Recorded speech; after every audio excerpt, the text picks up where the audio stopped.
Good morning. Good morning. Good morning. Hi everyone. My name is Debbie. Welcome to my channel. Apparently Spike is being a butthead this morning. Hang on. Can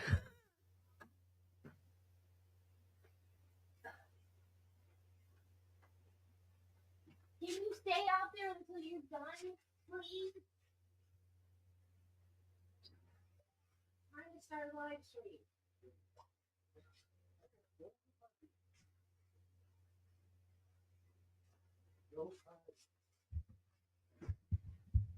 Okay, Travis is coming. This is the third time he's gone out this morning. And I mean like one after the other after the other. And now Belle. We missed something yesterday because Court TV cut the feed. And I don't know why they cut the feed. Thank goodness I usually don't watch Peter live. I watch Liar You Know. I watched his live recap last night. And I'm so glad that I did. His chat just like flies because he's got thousands of people in there. So I usually don't watch him live. I usually put, save to watch later. But because I wanted to hear what he was saying about the first day before the second day started, I watched it live. And then he talks about the hearing at the end. And I was like, what hearing at the end? We didn't see a hearing at the end. So apparently Court TV, I don't know if they came back and showed it, but they totally cut the feed. Remember, it was going on to something else. And I was like, oh, okay. Because I waited because I thought she said they were going to have a hearing at the end. And then I was like, okay, I guess we don't get to see it. But apparently Court TV, as well as, Law and Crime, as well as NBC Boston 10 did show the hearing, and it was spicy from what I understand.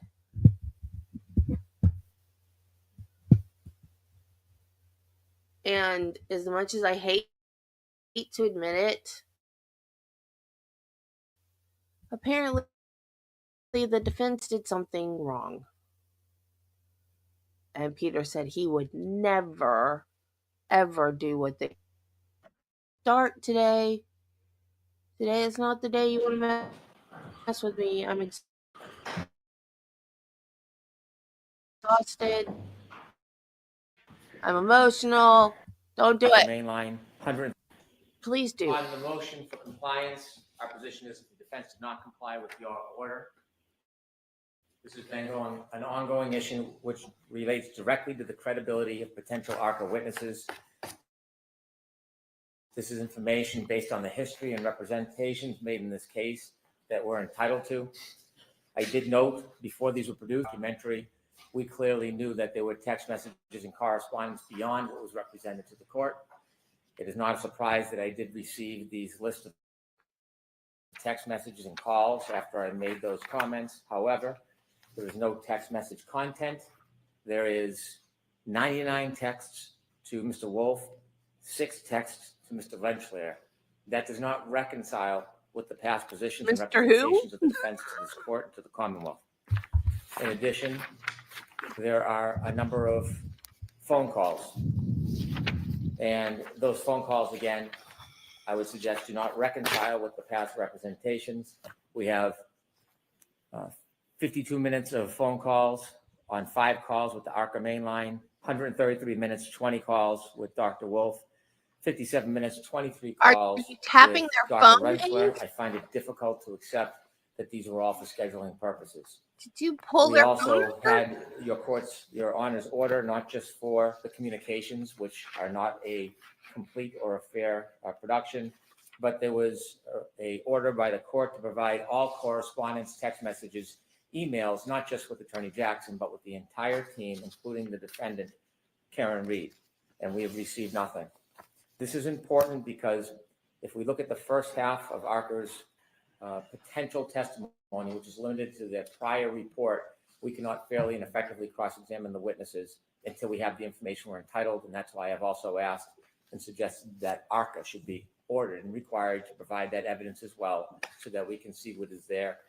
It is concerning that there are this many texts, this many phone calls, and the fact that this is totally in contrast to what was represented in the past. So before there's even a thought of ARCA testifying, I think we're entitled to the full discovery that we asked for, the full discovery that the court has ordered. I don't see anything to do with billing or anything else beyond these text message and phone call logs. I want whatever content is available. I think it's relevant material. It's pursuant to your order, and this is woefully incomplete. Should I dive into the second motion? Yes. So I can move quickly. The second motion, part of it is moot in some respects. I won't go through the tortured history of discovery. We've gone through it too many times. We don't have time for it. But inevitably, it is clear that we have played by the rules, met our discovery obligations, and as we stand here now, the defense is proposing new opinions, new testing, and they don't even have the parts of that testing yet. This is 2 weeks into trial after we picked a jury. This is at the time of the opening. It is ambush. It is unfair. And we have no ability at this point to reconcile or deal with new opinions and new information. Importantly, the defense's position is they may or may not have a report by May 1st. Our expert will be testifying somewhere at the beginning or middle of May. He is away. He is not available. And so anything we receive at the beginning of May or end of April, we'll have no opportunity to look at, vet, test, reconcile, or even engage in our own testing. This was my concern all the way back in November. I'm not Nostradamus, but this obviously was something that worried me that actually occurred. And so at this point, it would be fundamentally unfair for the defense to get a benefit for failing to comply with discovery orders by waiting until February to seek permission with ARCA. They could have called any expert, asked for any expert they wanted. They didn't. They chose this method, and this is the consequence of it. And at some point, the defense has to bear the burden of their decisions. We will not have the ability to rush through, have Dr. Tarantula come in days before his testimony, try to reconcile, be inadequate. I've had a brief correspondence with him. It's simply impossible. That's why we suggested, although we certainly didn't want to move the trial date, that was the only remedy if the court was going to allow any new opinions, evidence. I say to the court that they should not be allowed to offer absolutely anything new, not only because they missed the discovery deadline. That's technical, but the reality is we're all trial lawyers. We've all tried a lot of cases. It would be a disadvantage, fundamentally unfair, and because of their own choosing. And so anything new, we will not be able to reconcile. We would not be able to proceed with our expert in a fair manner. Thank you. Okay. I was thinking the same thing, Bill. Be as brief as you can be, please. I understand your request to be as brief as possible, but this is the first opportunity the defense has had to respond to almost every allegation that's been made. We haven't had an opportunity. So I certainly respect the court and what the court's request is, but it is going to take a bit of time to put facts out. And I want to separate two categories that the Commonwealth has conflated.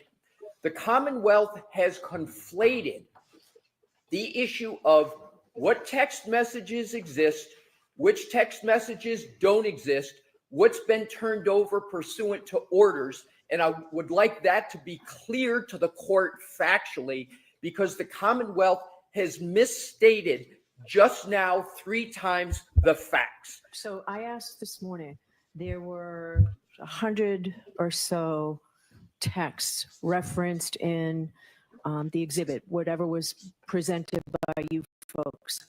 I asked if Mr. Jackson, if he provided them, because my order was clear they would be provided, and he said no. And I asked you at sidebar whether they were deleted, and you said yes, in due course. I have no idea what that means, Mr. Alessi. Why don't you explain that? Well, thank you for the opportunity to explain it. Here's what it means. Like anybody's phone, those text messages are 2 years old. They don't exist. So can you also tell me, aren't the ABA guidelines the council are supposed to keep everything in a case for 5 or 7 years? I do not believe that is the ABA rule with regard to experts. I'm unaware In of regard that. to your client, and this was in regard to your client's case, right? I'm sorry, Your Honor, I didn't hear you. Records kept regard to your client's case, which these are experts that were, I mean, there's 100 text messages leading up to trial when I was told that by you that there was a pause email and then all of a sudden out of the blue a bill appeared in July. This shows that's not true, Mr. Lessie. Your Honor, that was a different question that Your Honor asked me back then. That was about emails. That was not about text messages. Have emails been provided? Yes, Your Honor. Okay. All emails have been provided. And that is why we are in compliance with all orders. And I will say also with regard to text messages, we have provided pursuant to every order, every single text message that exists. Mr. Brennan just said, I believe there has to be more there. There's not more there, and I don't believe there can be an order of preclusion based upon the speculation of opposing counsel that there must be more. We affirmatively created a document, Your Honor, to be more transparent than the records, where we summarize all of the communications. Yes, we don't have the text of the text messages, but we were completely forthright and set forth every text that was made. Plus, we turned over from Ms. Little, the only other person on the defense team who communicated with ARCA, we turned over her texts and the text of her text messages. There is nothing else in existence to provide. And importantly, the defense was under no order to preserve the text of text messages.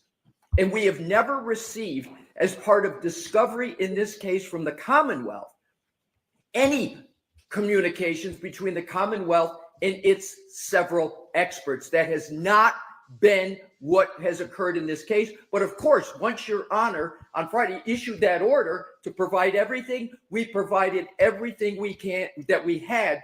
The bottom line is, Your Honor, we've turned over absolutely everything we have. And in addition to that, we created a document so that it would be easier. We're the one who showed all of these text messages from Mr. Jackson historically. We created that document. There's no basis for a discovery violation. There's no basis for an order violation. We are in full compliance. So that's the prong one, Your Honor. Prong one is what Mr. Brennan has alleged is incorrect, because we turned over, and we did it recently and consistently. We've turned over all emails and Ms. Little's text we provided. There are no text messages in 2024, and there's no order that required those to be preserved. And there is no discovery violation, because we can't be in violation of not turning over something that doesn't exist. All right, go to the second. Thank you, Your Honor. Motion. The second part of the motion, Your Honor, is the most maddening for the defense. And this is the timeline that I can go through very, very quickly. It's remarkable. And essentially, what the Commonwealth just argued is we will be so prejudiced that if we get the work that ARCA is underway, working on, that we will be prejudiced because we won't have enough time to address it. Your Honor, the facts show that the timeline for this has been caused by the Commonwealth, not the defense. And I can do it quickly. July 2024, the first trial concludes. November 2024, 4 months later, the Commonwealth decides to retain Aperture. Their decision to wait 4 months to retain an expert, we're the defense. We defend what the Commonwealth alleges.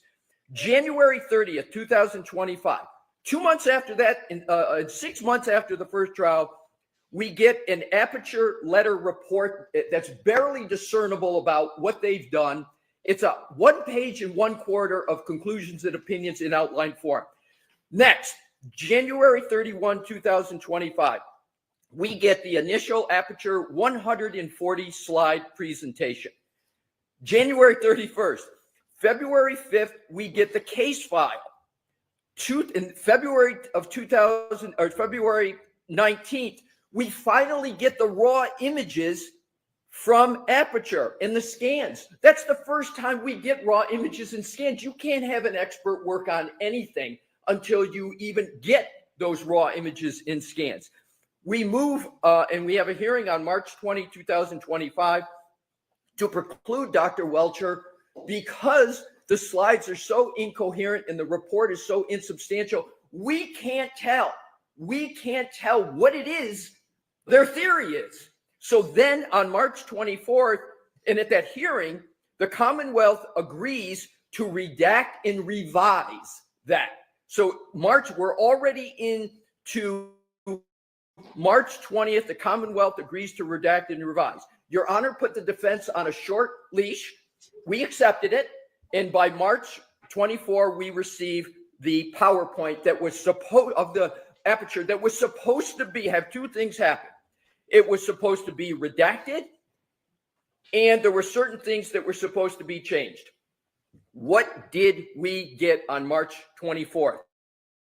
It wasn't redacted, and there were 3 substantive changes to it. The Commonwealth has said twice, including today, there were no substantive changes. There's 3 of them, and to the extent Your Honor wants to hear, I can detail exactly what those changes So were. why don't you highlight them very quickly, because I need will, to Your say Honor. something. I can do it quickly. Thank you for the opportunity. Bev, First one, slide 36, they changed the image of 34 Fairview. No small change. 102, they changed the conclusion regarding the time that the tail light was broken. No small change. 123, they changed the image of 34 Fairview. No small change. So we ended up getting those changes, and I want to be clear on the date. That's March 24th. We have a hearing on March 25th.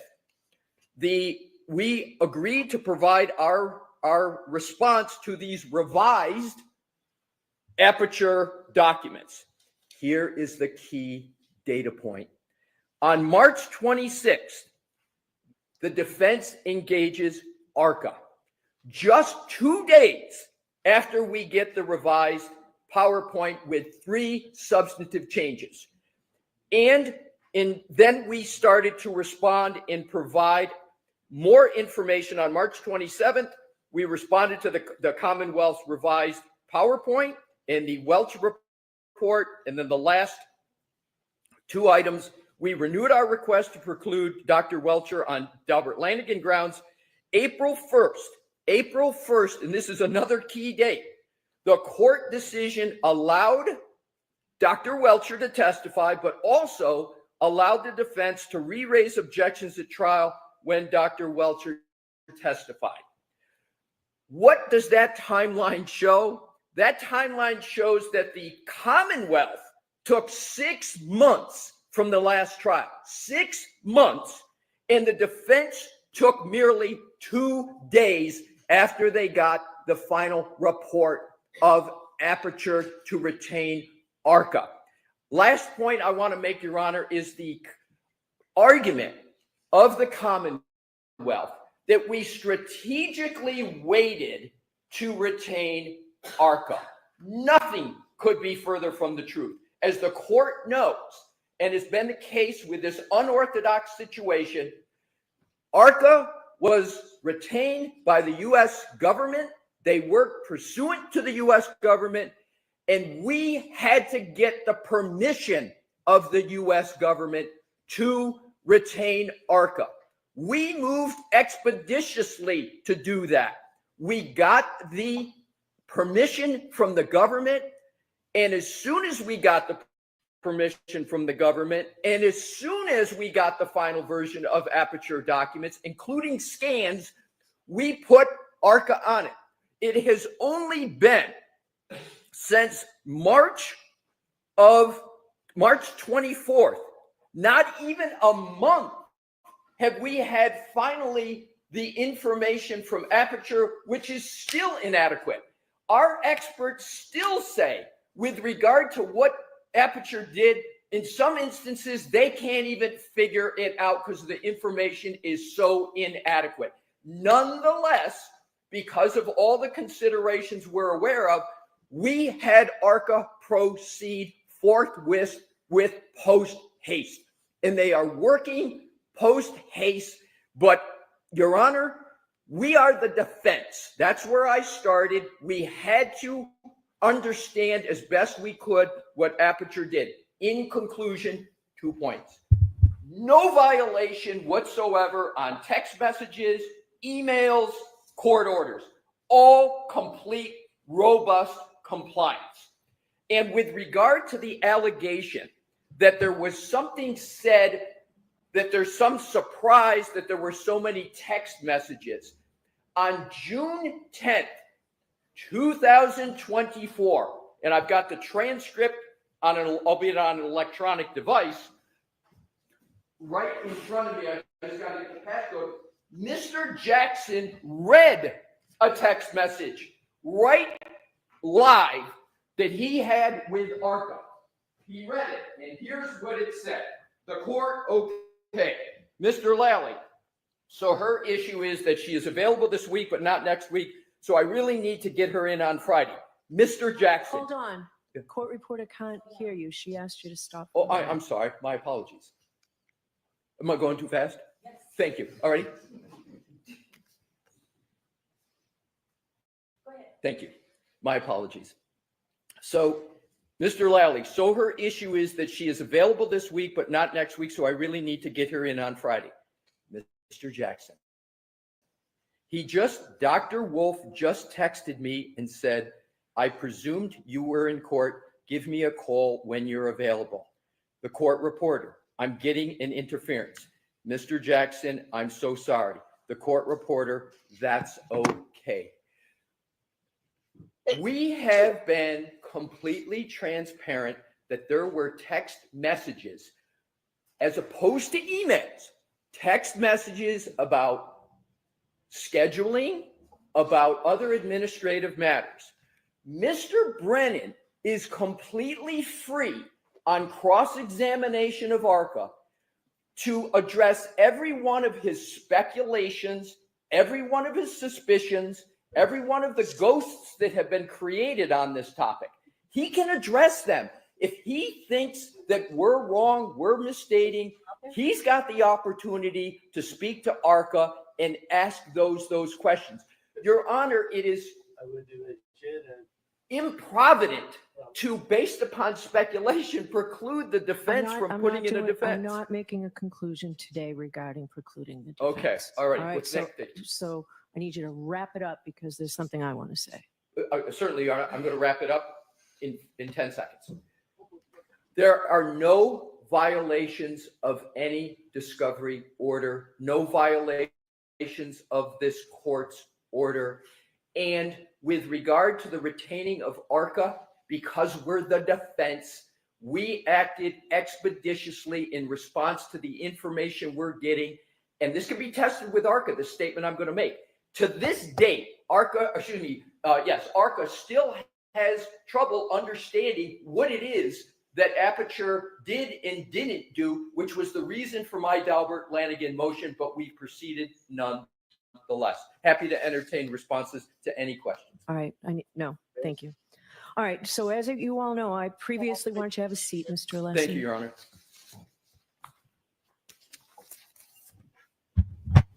I previously found and believe Mr. Alessi, when he was talking about the rules of professional conduct, did say, I agree, a violation of Rule 14, but not regarding the rules of conduct. At a prior hearing, I found a violation of the defense's reciprocal discovery obligations. It was clear to me, and I found that it was deliberate. This appears to me, contrary to what you've argued, Mr. Alessi, that this is another violation of my order and of the reciprocal discovery violations. We need to figure all of this out before you're allowed to call these witnesses. So I'm going to have a voir dire hearing this Friday. I know we planned on having you. I need the ARCA witnesses here Friday morning. So we need a voir dire, if you intend to call them, a voir dire on all of this. And I will be sending an order for production of records. I just need to amend it for ARCA to bring all these items with them. So Friday will be for ARCA for a voir dire hearing in the morning. So we'll see you tomorrow for trial, Friday morning for this. May I inquire briefly for scheduling purposes? Yes. In light of the hearing on Friday, will it still be half a day, or are we expected to call witnesses on Friday? No, it will be, if we could do, Mr. Leslie, how long do you think this voir dire might take? I don't have an answer for you, Your Honor, right now, because I got to talk through ARPA and I've got to understand what they have and what they don't have. So I think, in fairness, I think it could take some time. All right. This series- So no witnesses for Friday, and I think we'll give the jury the day.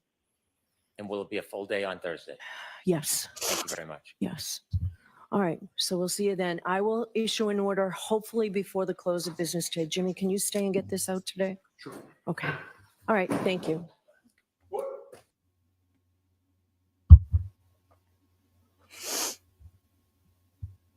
Okay.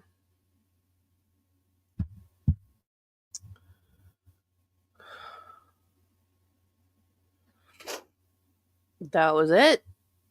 Is she done? Yep, she's done.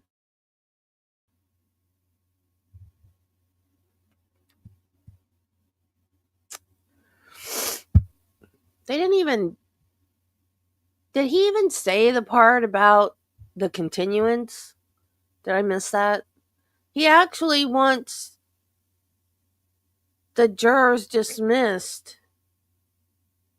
I mean, obviously that's not going to happen since they're doing a voir dire on Friday. He actually wants the jurors dismissed and to start over. No, absolutely not. That's ridiculous. Brennan is ridiculous. Well, we got a half an hour. I guess we can watch Mr. Eyebrows.